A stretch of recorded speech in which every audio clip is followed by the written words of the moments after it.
Hello friends, in chapter 5 continued differentiability we will see exercise 5.2. So question 1 is that find the derivative of fx equals to sin x square plus 5.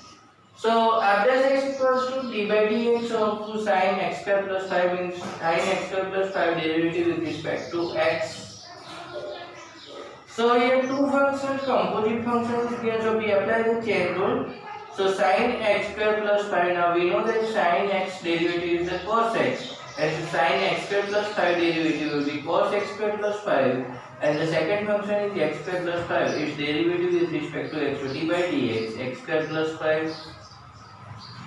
And so now we know that the d by dx of x raised to n equals to nx raised to n minus 1, so 2 will come front and x raised to 2 minus 1. So 2x and 5 derivative is the constant term, so 0. And so 2x square plus 5 derivative is the 2x.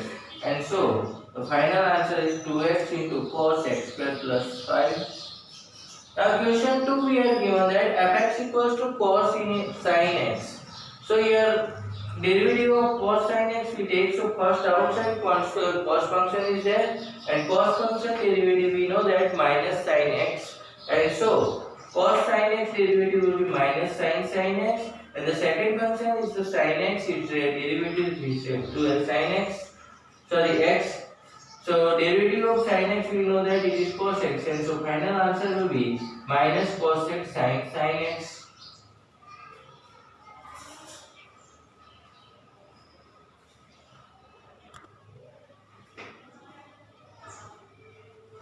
Question 3 we have fx equal to sin ax plus b. So sin x plus b derivative with respect to x we take. So for sin function derivative we know that sin function derivative is cos x, and so its answer will be cos ax plus b, and with the chain rule derivative of ax plus b. Now ax plus b derivative will be a and b is constant, so 0. So final derivative of ax plus b equals to a, and so a into cos ax plus b is the derivative of sin ax plus b. Now question 4 is given to us sec 10 root x derivative. So here sec 10 root x derivative with respect to x we find out. So first function is the sec function. Sec function derivative we know that sec x into for 10x, and so its answer will be written as sec 10 root x, 10 root x, and derivative of with respect to of 10 root x by the chain rule.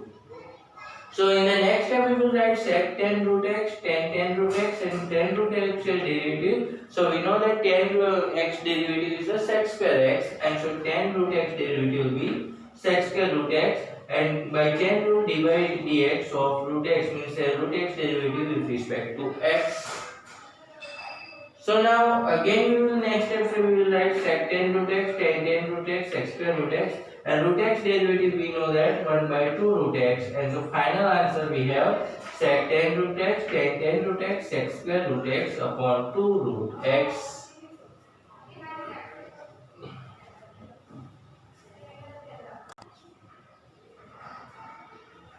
We have the fifth question that fx equals to sin ax plus b upon cos cx plus d. So here question form is given, so two functional equations are there. So u by v derivative we know that d by dx with respect to u by v, and we know that v into u dash minus u into v dash upon v square. So according to that here we can write sin ax plus b cos cx plus d, then b square means cos square cx plus d, then cos cx plus d as it is, derivative of sin ax plus b minus sin ax plus b as it is, derivative of cos cx plus d. So now cos cx plus d as it is, we know that sin x derivative is cos x, and so it will be cos ax plus b, and ax plus b derivative will be a, and here sin ax plus b as it is, and cos derivative we know that minus sin x, and so it will be minus sin cx plus d, and cx plus d derivative is the c, and denominator cos square cx plus d as it is. So we arrange the term properly, then a cos ax plus b cos cx plus d minus minus plus, and c will come from, so c sin ax plus b sin cx plus d upon cos square cx plus plus d.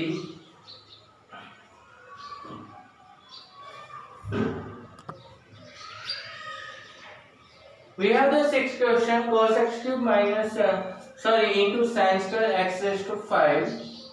So we know that u into v derivative is there, and u dash into v as it is plus v dash into u as it is.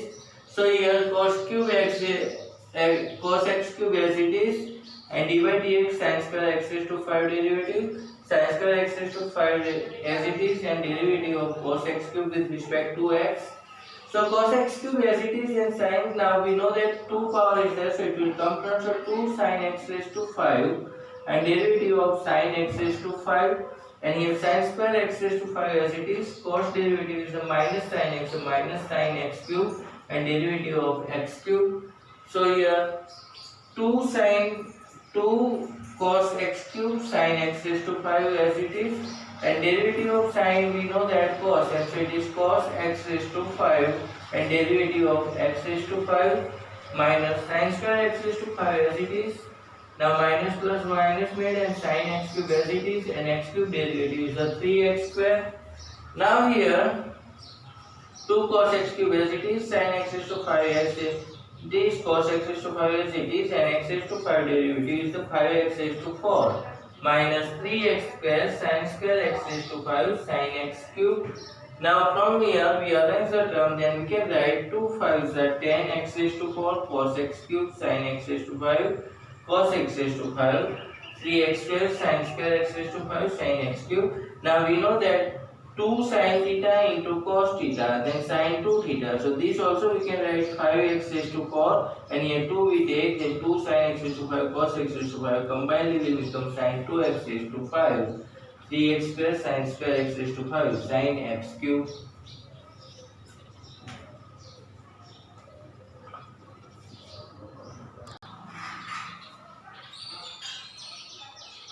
Question 7, we have 2 root cot x square derivative we have to find out. So derivative of 2 root cot x square, and so we know that root x derivative is d by dx root x equals to 1 by 2 root x, and so here it will be 1 by 2 root cot x square, so 2 cancel, and derivative of cot x square. So again here 1 by root cot x square as it is, and cot derivative we know that minus cos x square, and so here minus cos x square x square, and so minus cos x square x square d by dx of x square, and so here everywhere we will write square. So x square derivative is the 2x, and so minus 2x cos x square upon under root cot x square is the answer of the question. Now question 8 is that cos root x, so after x equals to d by dx cos root x, so cos derivative is the minus sin root x, and so derivative, and we by chain rule derivative of root x, so minus sin root x and 1 by 2 root x, so final answer is the minus sin root x upon 2 root x.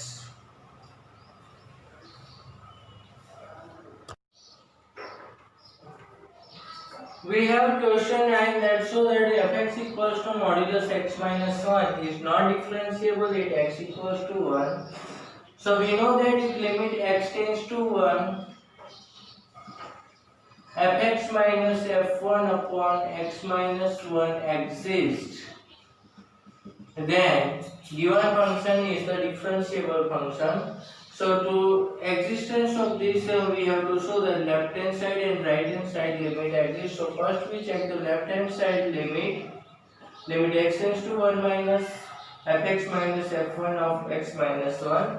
So for 1 minus the modulus function answer will be minus x minus 1, and f1 will be 0 for x minus 1, so minus x minus 1 upon x minus 1 minus 1, and limit x tends to 1 plus fx minus f1 x minus 1. For 1 plus it will be a positive answer of x modulus x minus 1, so x minus 1 positive minus 0 upon x minus 1, so what? And so we can see that left hand limit and right hand side limits are not equal, and they are not equal, so by the definition of limit we can say that limit x tends to 1 fx minus f1 upon x minus 1 is does not exist, and so f is not differentiable at x equals to 1.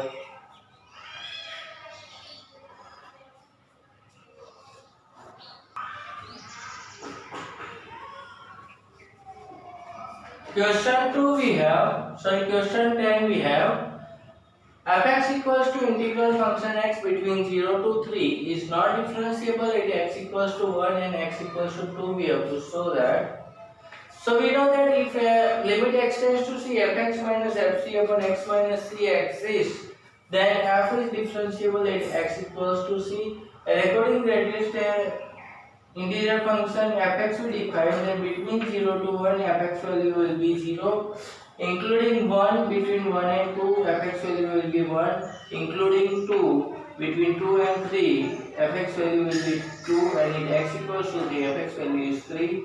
Now in x equals to 1 we can write limit x tends to 1 fx minus f1 upon x minus 1. So x we replace by 1 minus h, then f1 minus h minus f1 1 minus h minus 1, and then limit x, when x tends to 1 then h tends to 0 will become. So now f1 minus h means less than 1 value, and less than 1 value answer is the 0. And so 0 minus f1 will be 1 and minus h. So minus minus cancel 1 upon h. Now denominator becomes 0, so its limit does not exist, and so we can say that f is not differentiable at x equals to 1.